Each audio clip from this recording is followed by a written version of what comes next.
morning, afternoon, evening to everyone that's joined us. Thanks for participating. Today, I'm joined by Stefan and Corey.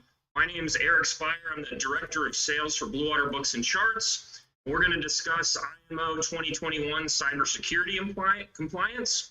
You know, what that means for people in all different facets of the industry. We'd like to thank everybody for coming back for our second try at this. We had a bit of technical difficulty. The irony, it's not lost on us, and we're about to talk about some really technical things, but we think we ironed everything out on our end. So we really do appreciate everybody's patience.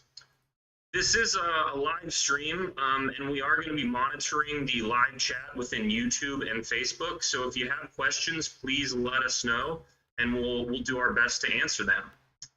So with that, let's get started. I'll just give you a little bit of background on what I do, and then I'll let Corey and Stefan do the same thing.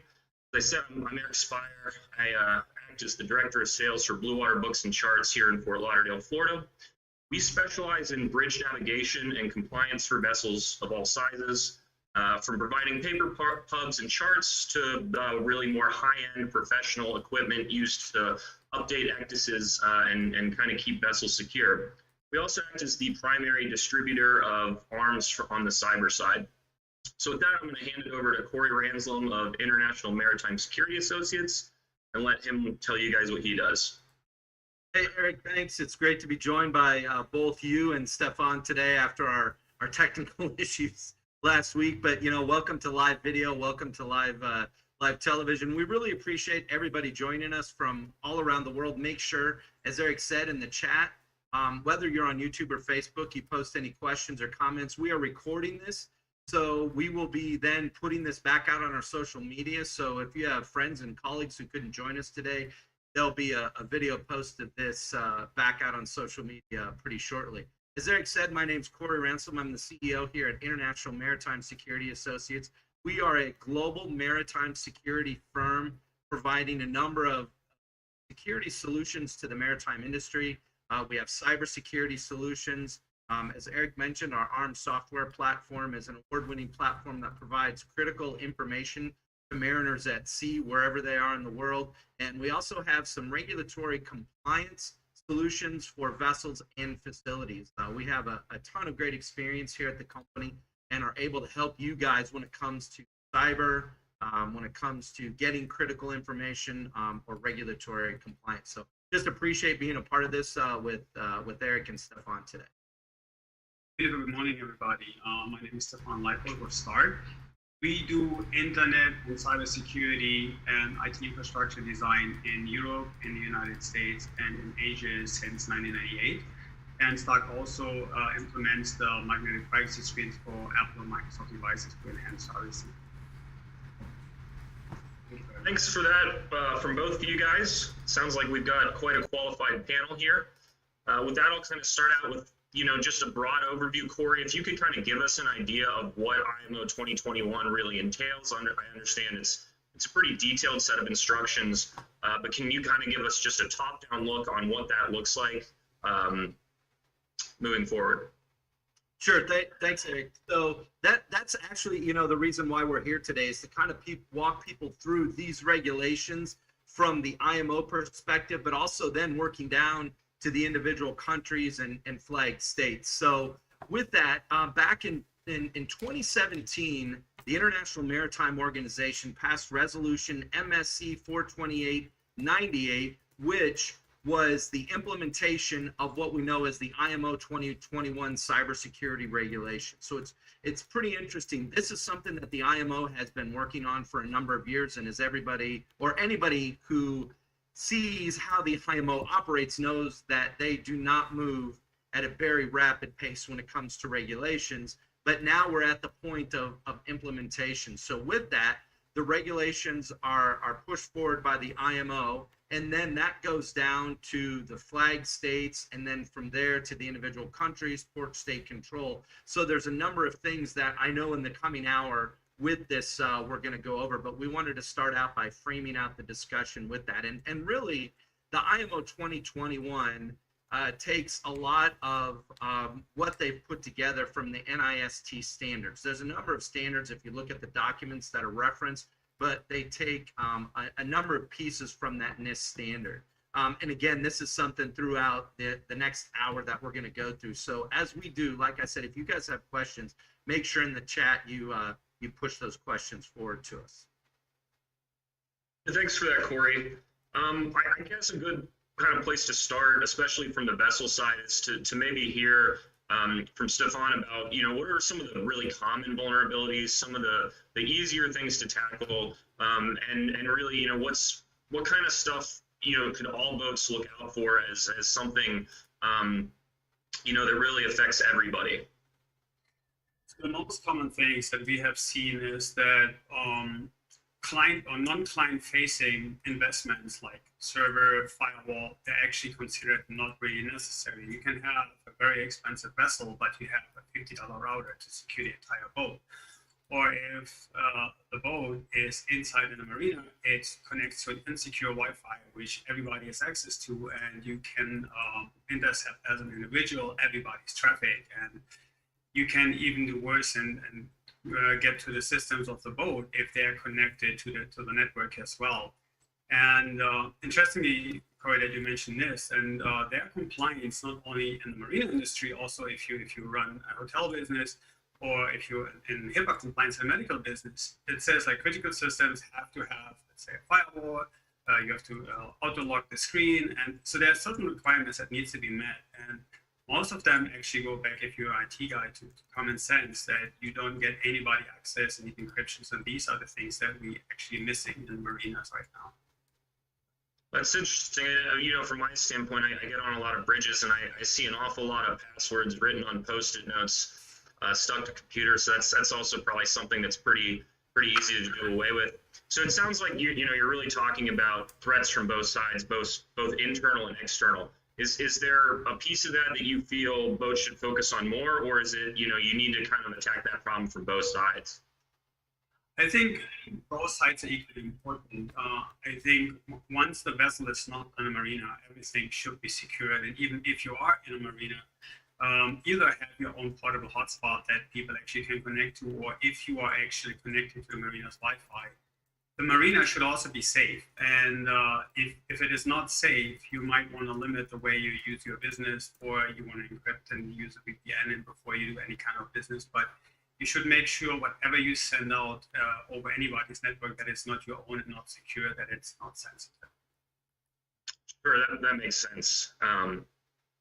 Corey, can you kind of maybe get into a little bit more about what your team does in sort of how you go about doing these assessments, kind of the step one from your side if the vessel says, hey, look, we really want to, know what our vulnerabilities are and assess our risk levels. What's the steps they should take? What should they expect from you or someone else that would come on board and offer services like that? Sure, Eric, that's a great question. And we work pretty closely with Stefan and his team when it comes to the cybersecurity for shipboard operations. So we have kind of step-by-step and hand-in-hand of how we work together. And everything we do, like I mentioned with the IMO compliance, is really based on the NIST standard. And IMO mentions this basically in 5 words: identify, protect, detect, respond, and recover. So that's kind of where we start. And the starting point, and again, whether you work with us or you have another cyber security company that you work with, number one, we always recommend that you conduct an assessment of your vessel's critical network infrastructure. And we recommend that you do not use an internal or an IT company that set this network up, that's put your network together or really understands your network. It's a good idea to look at an outside cybersecurity company, a company that specifically concentrates on cybersecurity, but also vessels are set up much different than facilities. So take a look at and try to find a trusted partner.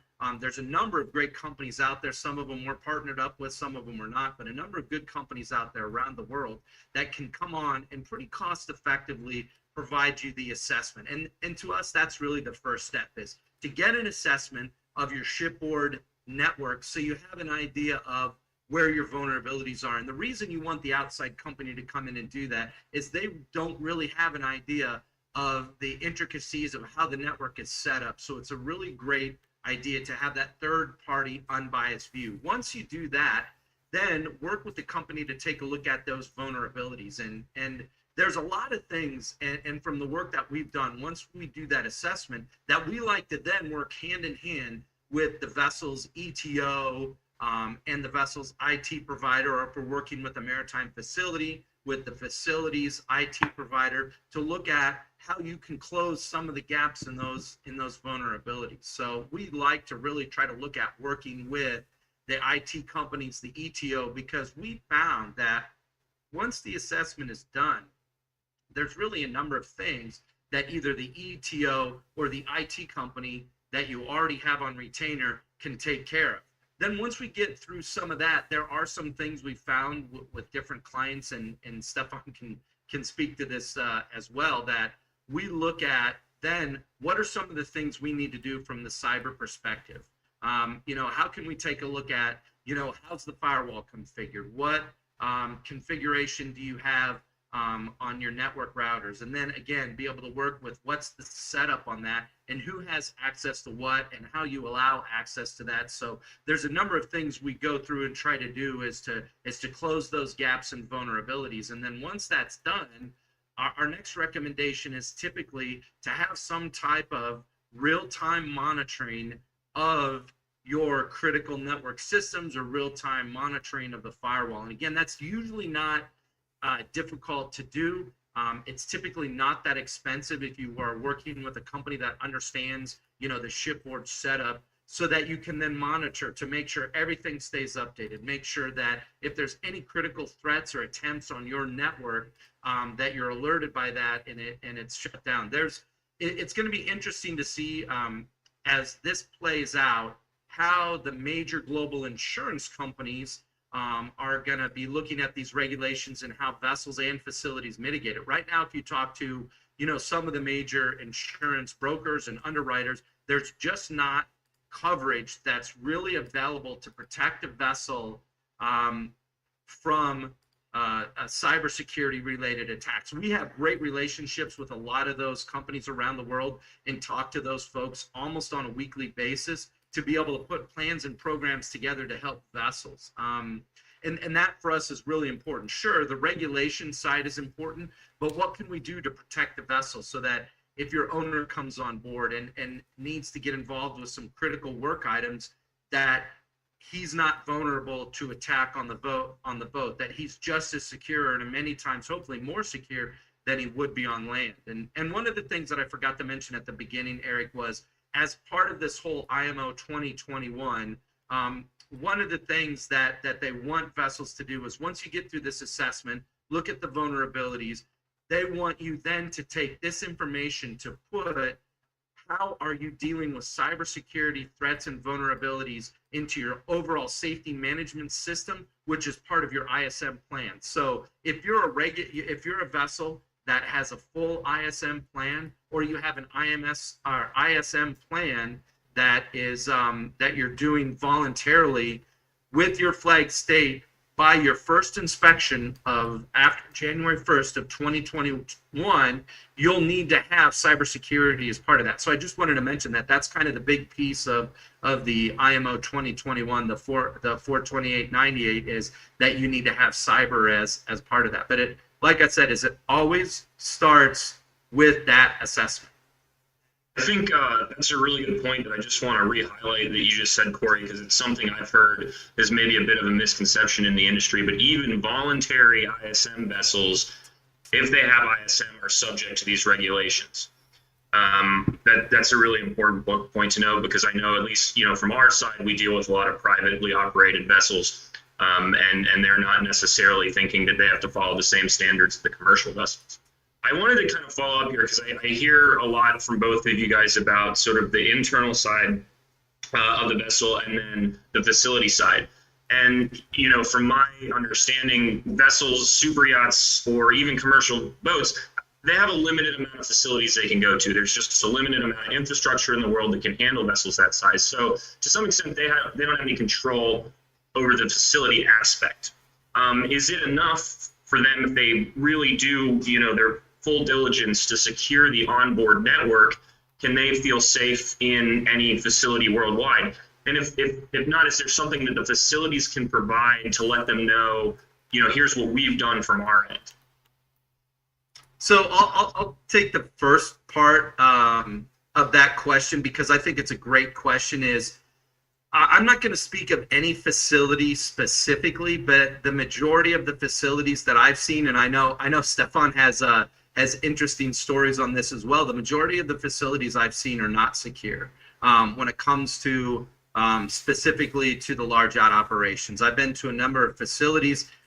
We've been able to take a look at the network, and on the public side, we've been able to see every vessel that's connected into that network, whether it's Wi-Fi or whether they're hard connected in, and that's a huge vulnerability. And there's some easy steps that you can take to mitigate that. So as you connect to a network, if you can see a whole bunch of other vessels on that network, usually to me that's kind of the first red flag that the facility probably doesn't have any or very little cybersecurity on that. And I was actually just talking to a facility the other day that's one of our clients, and we were talking about that is what's that third party liability, that if I'm providing internet access as a marina or as a shipyard to all the vessels in my facility, and then there's an attack that comes in through that network connection, what's my liability? And a lot of times the insurance companies will not cover a marina's third party liability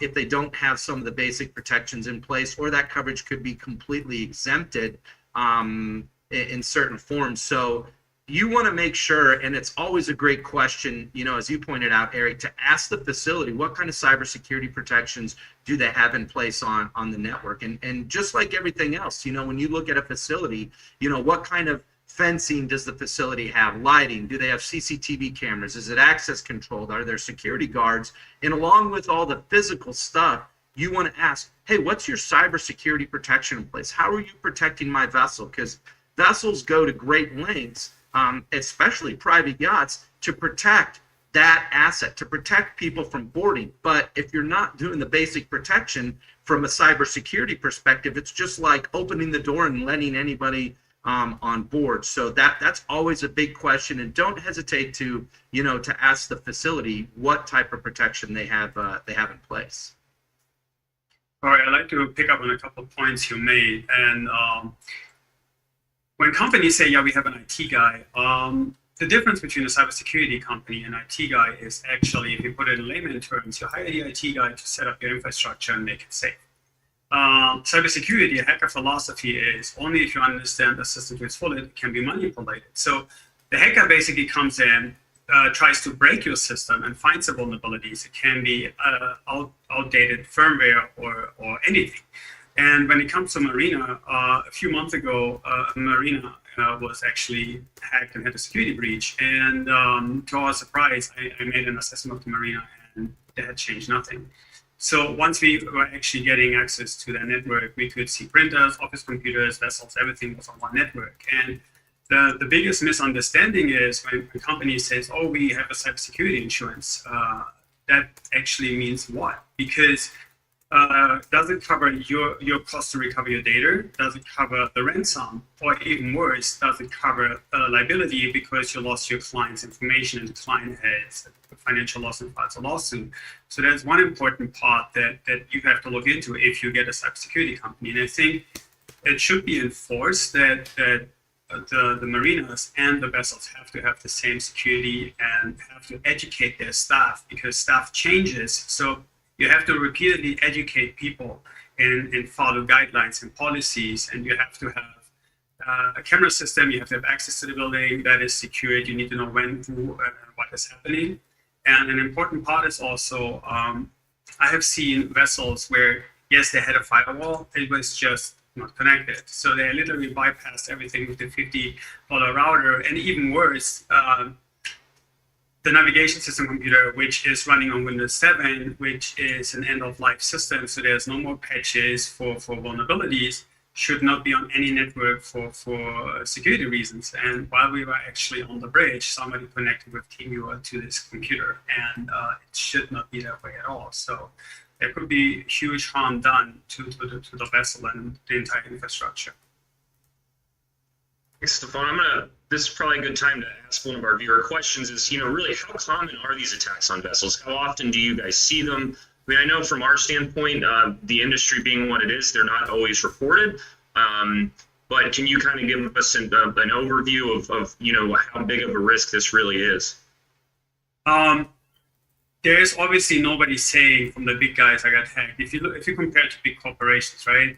These corporations, when they say we just got hacked, it somehow leaks to the news over a couple of months of time. What I can tell you, and actually today my article about this is actually published, and this year the increase of cybersecurity attacks is by 400% and $8 trillion damage to the U.S. infrastructure alone. So I'm pretty sure it's a huge amount that actually got hacked, but also it comes with high-profile individuals, like certain people have their accounts hacked and their personal pictures leaked to the internet. Obviously, these people will not put themselves out there saying, "I just lost everything," etc. So I think the number is high, but people will not speak about it. Yeah, that kind of tracks. We hear glimpses of that in the industry every now and then, and it's certainly a bit of a taboo subject, but it's also a very important subject. Certainly the IMO has said so at this point, and vessels should be aware. And I think one thing we see sometimes too is in a lot of times the commercial and the yacht side, we have a lot of crew changeover. And sometimes things don't always get followed up on from that standpoint. And I think it's also just back to Corey's original point that it's really important that you have a third party outside person or company that's sort of dedicated to this, because they can kind of follow over the life of the vessel or the facility and help them out. I'd like to kind of switch gears for a second. Hey, can I just jump in real quick on this one? Sure. Hey, so we've seen, and as we've looked at different types of vessels around the world, there have been, it's almost constant when it comes to potential attacks or attacks on vessels. I mean, we see it on a constant basis. We were working with a partner that was looking at a very large cargo ship, and they said, "Hey, our ships and systems are secure, see what you can find." And we were able to get all the way into the ballast control systems of the ship, and we could have reballasted the ship without them even knowing. So there's a number of vulnerabilities. There was a tanker that went aground. It was a Japanese flag tanker, the Wakashio, back on July 25th, that went aground in the Mauritius.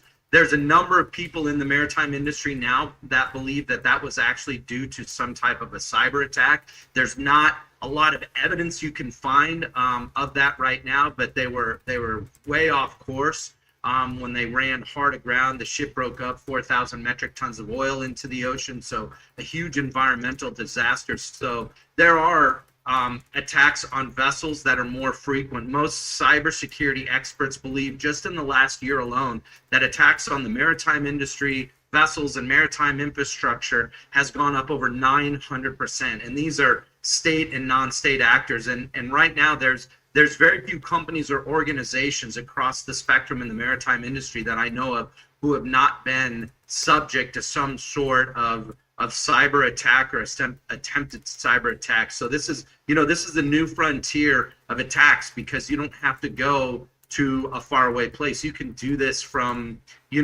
right where you're at, and there's a lot you can access. And I think in the maritime industry, there's a lot we need to do to kind of button things up to be able to protect ourselves, whether it's the shipboard side or the shore side. Yeah, it's interesting, Corey. I think your ballast water example is almost literally the exact plot of the 1995 movie Hackers, and that was supposed to be a fictionalized thing, and here we are seeing that in real life. I think that's a good segue, because certainly we can talk all day about the risks and try to convince people that they have to change. But can we talk briefly about the regulation side of this? So certainly the boats have to do this, but also, it's going to be enforced by flag state, by port state, all around the world. And I know that you guys, have some connections there and have heard some information on what their plans are next year. So maybe you could share some of that with us. Sure, Eric, and that's really the big part of the IMO is the IMO puts out these resolutions that go forward to the individual countries, and then through the countries' flags, that's how the enforcement happens. So these laws are made by the individual countries. So what we've done is we've been in contact with all of the major flag states around the world and have a full library of what they're looking at. And there's a lot of similarities when you look at the major flag states, but we've also had a number of conversations here in the United States with the U.S. Coast Guard about port state control and what that looks like with vessels coming into the United States. And as we get into 2021, you're going to start to see a lot of this roll out. So if we look at just some of the major flag states, so let's take the MCA, the Maritime Coast Guard Agency of the UK, and what everybody kind of refers to as the Red Ensign Group. They're following a standard that was put forth by the MCA called the MIN 647 standard. And this is basically how the MCA plus the Red Ensign Group is expecting vessels to comply with the IMO 2021. So it puts forward what they're looking for with that flag. So if you're a Red Ensign flag, that's your kind of key document that you want to look at to be sure that your ISM plan is in compliance with your flag. If you take a look at the Jamaica flag is following right along with the Red Ensign Group and the MIN 647 standard. So if you're a Jamaica flag, that is also going to be applicable to you. The Marshall Islands, the Marshall Islands flag has a number of guiding documents. This is also available on their website as well. Again, very similar to what the MCA has put forward. So you can find that, or again, you can reach out to us here at IMSA and we can help you as far as get through that and how the ISM plan should be put together. So in the large yacht industry, those are kind of the three main flags. If you look at the cargo and the cruise industry and some of the larger flags around the world, the standards by the flags are very similar. And each one of the flags that we've gone through so far references that NIST standard, which is a fairly comprehensive document that's in version 2 right now. And so you can boil it down to really a couple of points, and again, we can help you put that together. The other interesting piece of this is going to be port state control, and you mentioned that. So the Coast Guard has actually put out public guidance on what they call WI 027, and this document lays out how the Coast Guard port state is going to take a look at IMO 2021 compliance. So once you have the certification from your flag state that you're in compliance with IMO 2021, that's something that the Coast Guard is going to be inspecting when your vessel comes into the United States. And I would be willing to bet that the number of port state control boardings on vessels, and not just large yachts, but the cargo lines and the cruise lines over the next year or two, is probably going to increase exponentially. So the Coast Guard ensures that the vessels coming into the United States are in compliance with IMO 2021. And we're also starting to see this roll out into some of the other port state control MOUs around the world. We have a whole library of data and information that we've been pulling together on that. It's just huge, and it would take us a whole entire, probably 5-hour live YouTube event to get through all the nuances of that. So if you're going to be in other port state control regions, you want to understand the nuances that they're looking at. And there has been a lot of media that's gone out that said, hey, the Coast Guard is going to start enforcing this right away on January 1st. They're going to start doing boardings and looking for this. And I've talked to a number of people in the Coast Guard unofficially, and it just doesn't seem like the Coast Guard is going to be dropping the hammer at midnight on January 1st on port state control. The Coast Guard wants to be able to work with the vessels and facilities to make sure that everybody understands the regulations, and is in compliance. And one of the things is the Coast Guard, like I said, has a checklist out there, and it's pretty easy to go through. As you do the assessment on the boat, your cybersecurity company should be aware of those port state control checklists and what they're going to do, because to me, that's really part of the assessment. And one of the interesting things you mentioned, Eric, is, hey, is the username and password of the ECDIS or the navigation system or critical computer systems or servers, is it taped right on the device? And that's one of the number one items on the checklist that the Coast Guard, under their port state control work instruction, put out there to their inspectors. So it's going to be interesting to see, you know, boats starting to pull all those tags off of the computers and servers of the username and passwords. But that's one of the things that they put in the work instruction in their actual guidance to the port state is, hey, start to look for some of these things. So what's kind of the idea of the cyber health on board?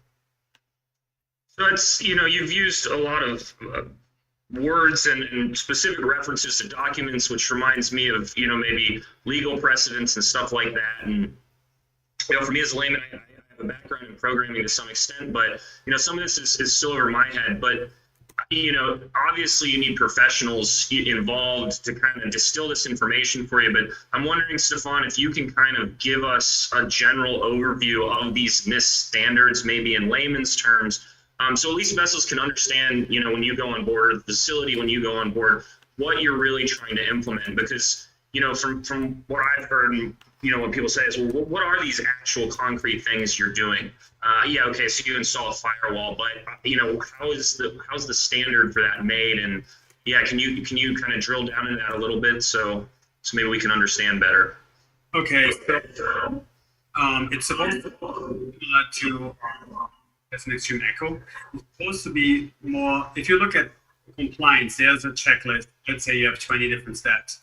One is that your firewall needs to be configured, not just having a firewall, it's on a allow basis only. So years ago, all the firewalls were open, and then you close the ports that you don't want to have. Now everything is closed and you open up what you need, and it's only on need basis. So you're not just opening everything up. Then the computers that are essential needs to auto lock. The passwords needs to be secure, like lowercase, uppercase, symbols, long. You need to have a documentation in place that is secured, not just printed out inside and taped on the wall with all IP addresses and all passwords. The software and the firmware of the devices needs to be up to date. You need to segregate your network. That means your staff's supposed to have one network only. And if you start a network discovery on a network, you're not supposed to see anybody else on this network except for a guest network or your staff network, or then you have essential controls network. So it's pretty much the same thing, that you have access only on need-to-know basis, and that when you go into a marina, that you also not exposing your vessel's information towards the marina. So everything is segregated on need-to-know basis to whoever needs it. And passwords also need to be changed over time. A lot of times we see that they have one password for everything, and this one password stays until somebody changes or forgets the password. That makes sense. I've got kind of one more question for you guys, and then, you know, certainly we'd like to hear questions from the audience if there are any. But, you know, part of my job really revolves around the electronic charting side on vessels. And certainly in the past, let's say 2 years, there's been a big push from the manufacturers of ECDIS and those technologies from, hey, listen, don't connect your computers to the network. You know, they're safe if they're not connected to the network. Surely that remains true today. But they're really saying, you know, hey, we have these new systems, connect them to the network. It's easier to update. You know, from my understanding of running a bridge, it's very nice to be able to press a button and download your chart corrections and have them upload to the ECDIS. Certainly, the more complexity we add to these vessels and systems, the more there's a need for the cybersecurity risk. But it seems to me like there's two things that are at odds here. You've got captain's crew and the companies that are building these systems saying, open it up more, it's easier if we can remote in. I'll fully admit, I use TeamViewer on vessels all the time. It's a really handy tool. So how do we kind of balance the need for increased technology to allow vessels to run smoother with the obvious, you know, pitfalls that's a big security risk? I learned an interesting term in this country, and it is actually, it takes a smart guy or a moron to screw things up. So if you have a computer that is outdated and you're not connecting it to a network, right? And somebody comes with a memory stick, and the memory stick contains a virus, you still infect the computer. So I think it's back to on the need basis only. If you need to have access to a specific computer via TeamViewer or whatever it is, then at this point, somebody should be on site, enabling the access, get the work done, make sure everything is up to date, and you just close the door. It's similar to your house. Once you need to get stuff done, you just close the door and enable the alarm system again. So having everything open, it's great, it's convenient, but understanding that these boats not only have the navigation systems, they have streaming systems on board, like sonars, they have TV in every single room. So it's literally a swimming multimedia IT platform. And so having everything open, also, if it would be on the same network, enables a lot of different kinds of threats. While you don't know if your sonar system has a software bug where people can get in, people hacking DVR systems all the time. I mean, vessels have video systems as well. Most of the companies that implement video system, DVR systems, by default never change the passwords, because who is gonna hack my video system? They wanna just see me. No, it's a part of your network. Once I get into your video system, I'm in the network. So I would say that every single piece of equipment is only to be activated access to if needed. It's simple to just send an email, make a call saying, unblock this port, we're going to come in, do a job, and lock us out again. That makes sense, and that's certainly how we operate on our end, and how some other companies do. So it sounds like it takes a lot of people to make all this happen. But at the end of the day, it's really up to the end users on the vessel to open and close these doors and take responsibility for the network. I got a question from a friend of mine a couple of weeks ago about this, and so certainly Corey touched on the necessity for this stuff to be implemented on full ISM vessels, voluntary ISM vessels. But there's a lot of vessels that we deal with on a day-to-day basis that are either mini ISM or they don't have ISM at all. And certainly they'd like some guidance on this too. Is there a scaled down version of this, or what kind of advice would you give vessels that are, they just don't know where to start, but they'd like to provide the security to the boat without having to necessarily reach the standard set forth by a full ISM or even a mini ISM? Sure, Eric, that's a really good question when it comes to those smaller vessels. So we actually have a client that we're working with right now. That's a private yacht that has no ISM. They're not commercial, but they still want to make sure that their networks are secure just from the cyber perspective. The owner comes on board, does work on the vessel, so they want to make sure that, hey, our vessel is secure. So we would recommend really the same thing. If you're a private owned vessel, it's always good to have a cybersecurity come on and do an assessment of your networks. And like I said, you may have the greatest IT company in the world who's doing a great job to keep devices running and things connected. Bring in someone from the outside to assess your network. And like I said, this is not, a $200,000 or $300,000 type of a deal to get an assessment done. It's fairly cost effective, but it's good, to do that a couple of times a year to see where are we at from the perspective of cyber health. Are things configured properly? Do we have things set up in order to allow outside access when it's needed, like Stefan just mentioned, which is extremely important? And then can we close the door? And there's a lot of things now enabled through technology that you can have a cybersecurity company or IT manage some of these things remotely. So it's great to be able to kind of get that biannual health checkup on your system, so hey, where are the issues? Where are the problems with this? Is there crossover between the multiple networks, and just some of the things for the vessel to be able to understand? Because we tell people, hey, spend some money right now on cybersecurity, regardless of the type of vessel you are, because if you have an attack on your vessel, or the owner or someone that is on board, the cost could be 10 or 20 times that when it comes to the mitigation. And again, from an insurance perspective, you may not even be covered for a lot of that when it comes to cyber, because vessels just are not, are not covered, and insurance companies right now are not providing that. Some of the P&I clubs I know are looking at that, but we still have a long way to go. And I think the prime movers for a lot of this to get done, whether you're an ISM vessel, you're a voluntary ISM, or you have no ISM, is going to be the insurance companies. I'd like to add something to that. It actually, from an IT standpoint, it doesn't matter if your boat is this big or 100 something meters. So I always ask clients, and they say like, "Oh, I have nothing to lose, right?" Does it hurt you if I take your money, if I take your private information and publish them, or even what about most of you don't think about your reputation, right? If you have a good name out there and it gets to the public that you lost all your client information, or even worse, embarrassing private information about you, does it hurt you? So systems supposed to be secure, and everybody knows you can buy a computer today, you walk out of the store, 3 months later this thing is old. So technology is rapidly going more and more advanced, and stuff just becomes faster old than like 20 years ago.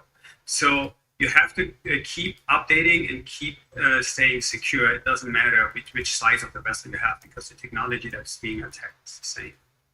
That's a really interesting point. I know we're kind of, back now into the open discussion side of it, but we've had a couple of clients reach out to us, and they have, 70-foot sport fishers where they have internet connectivity, and they do, say 2 or 3 days of fishing, and they have that internet connectivity for their clients, and they're like, hey, what can we do to be able to make sure that, that we're secure, our boat's secure, because there's a lot that we do, through the internet. So it's interesting to your point, Stefan, is it really doesn't matter, the size of a vessel and the operations. And it's always good to do that kind of first step assessment. And what are you allowing on your vessel? And what devices are you not allowing, and how are things set up, and how's your firewall configured? A lot of times people say, well, cybersecurity just gets in the way of what we're trying to accomplish. We can't get the AV to work right. We can't get something into the master's or into the owner's stateroom, or the guests aren't happy. And I've always found, and Stefan, I'd love to hear from you on this, is when you configure everything properly from a cybersecurity perspective, the onboard IT systems, AV systems, if it's designed properly, are going to work great if you have it designed properly and managed properly. If you know what you're doing, yes, it is doable. It's just is configuration, right? I mean, I have seen servers where people create 1,300 group policies because I made this policy, it didn't work, so I make this to make this work, and so it just says, and I was like, it seems like whoever set this up had no idea what they were doing. But there's something that is very, very critical, which most of the people do not know yet. It doesn't matter if you own a business or a private individual, or if you own a vessel, or even all. 2 months ago, the US government ruled it illegal and federal crime. If you get hacked and you pay ransom, you fund terrorism. So you're going to be under a federal crime. So, which people didn't understand, in January when the big hack happened, that with TravelX and Google and Microsoft, they all got hacked. And there will be millions paid to the Russian hackers. And I'm not sure what the money is used for, but if it's something bad, so you might even fund terrorists. So that's why the US government ruled it illegal. So if you think you pay, because you have the money, $50,000, $100,000 to get all your personal encrypted data back, you might find yourself later on investigated, and in the worst case scenario, into jail. That's another part people are probably not aware of as of now. I don't know how many of these, panels I've seen or sat on over the years, Corey and Stefan, but this isn't exactly a new topic in the industry. And there's only, I think, so much of it's education, and this gets preached in and day out. But are you guys, a realistic viewpoint, until IMO 2021 was really put into place, the incentive was, if we're not getting hurt, well, maybe we're just not going to think about it. But now you have actual regulations saying that they have to do that, which I think is a great step forward. Do you guys really foresee this? And maybe give me, obviously at some point, we hope to see all boats, following these protocols. What's, maybe a realistic time frame? You said that the Coast Guard is going to start these inspections, day one in January. And I think that, you can't get all the boats there's only so many people that do this kind of work, and you can't get them all up to snuff, so to speak, in a week. So do you guys have some thoughts on how long you think this will take to be implemented, and the kind of change we should expect to see? Because I imagine it's going to be a fairly evolutionary, a longer process. Yeah, that's a really good point, Eric, and I completely agree with you. Is if we look at past IMO resolutions that have come forward into the flag state and the country and port state control enforcement, these things roll out over a pretty lengthy time period. Like ballast water was a pretty big deal, and it's something that the governments around the world are still trying to look at. What are we doing with this ballast water issue? And you're also looking at carbon emissions. These are issues that are into their almost second year or greater when it comes to the enforcement. And I think the underlying goal, and I've attended some of these IMO meetings in person in London, and the underlying goal is for the vessels and the facilities to be safer, so that there's not a loss of business that comes in from the cybercrime. Everybody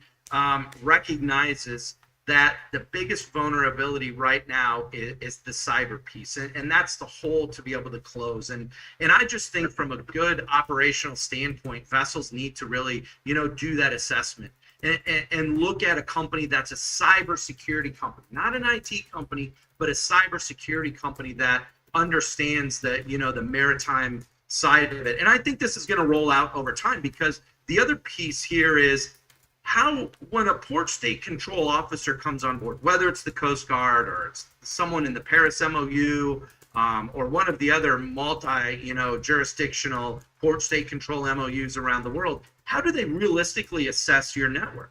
Well, the only way they can do it right now is, well, let us see your compliance certificate from your flag state. That's realistically, outside of looking at, hey, what are their passwords and usernames taped on and some of the other things, that's realistically the only way. So until law enforcement and port state control has tools to assess a network, I think this is going to be continuing to roll out over time. And the other thing that I will throw out there is I know that this is not kind of the beginning and the end when it comes to regulations. This is the beginning. And as we push forward, maybe not necessarily the IMO, but as everybody gets a better understanding of the cyber environment on board vessels and at maritime facilities, they're going to look at increasing regulations. And the U.S. Coast Guard has already done that. The Coast Guard put out earlier this year a NAVIC 0120, where they talk specifically about regulated facilities here in the United States being in compliance with cybersecurity regulations. So it's going to be really interesting to see, as this moves forward, how this is going to continue to evolve for vessels, but also regulated facilities around the world. And we're going to see, I think, more when it comes to ISPS and the enforcement of that, of facilities in different parts of the world and port state control. So I think this is just the very beginning when it gets to the regulatory climate. Sure, and that's, like I said, that's what we're hoping to see. Obviously, it's a lot of work and it isn't going to change overnight, but we're really just, kind of hoping that people start chipping away, because I think to some extent this seems fairly insurmountable, especially to a vessel that's maybe never looked at this before. So I kind of just, we want to position it as such as, well, just start with an assessment and we can give you some basic things to try. Speaking of, sort of basic attacks, we've got a question here in regards to yachts using multiple credit cards and accessing them via email. Is that easier and less sophisticated, more common way to steal credit card info that can affect any vessel?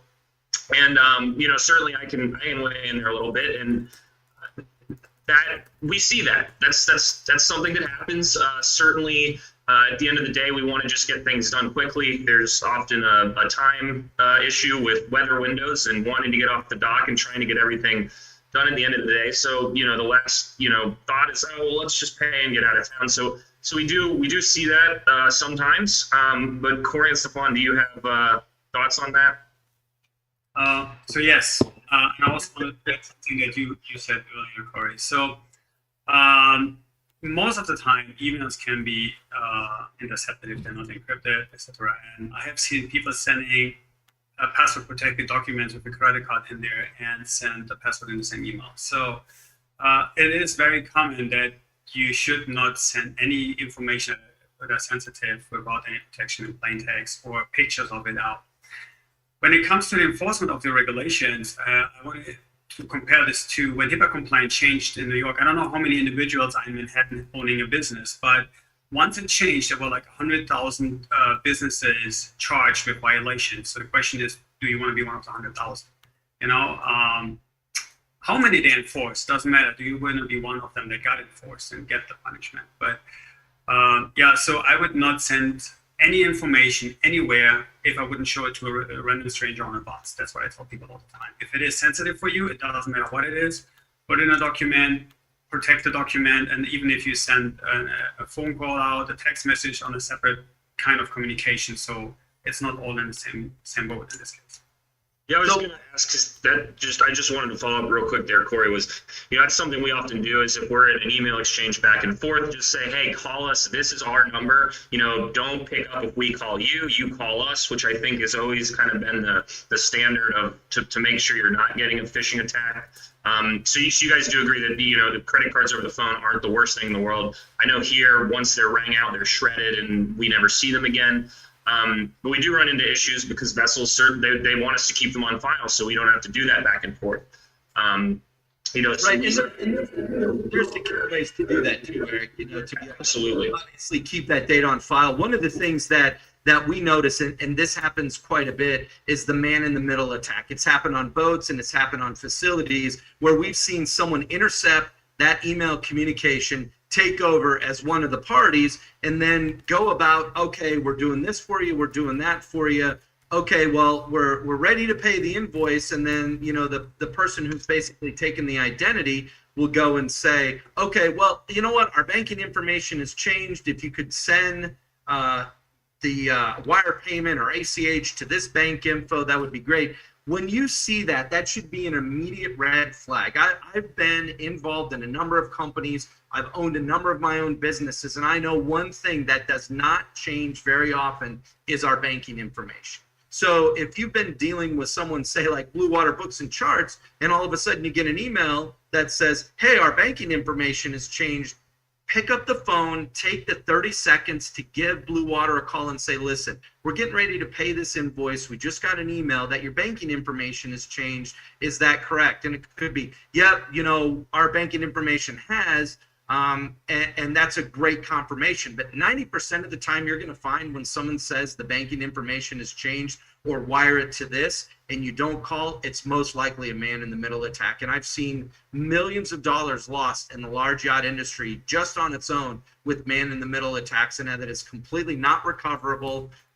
You're never going to see that back. And a lot of times you could have exclusions in your insurance policy that's also not going to be covered because you didn't do some sort of two-step authentication. So take the 20 seconds. If you're really busy, have someone else on the boat do it. If the captain and first officer is really busy, say, hey, is there anybody else who can make that quick call for us to confirm that this banking information is good?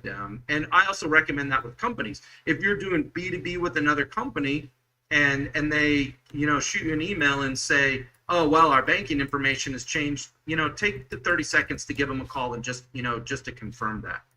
Well, as an employee here, I can assure everybody that it's not the top of our list to change our banking information once or twice a year.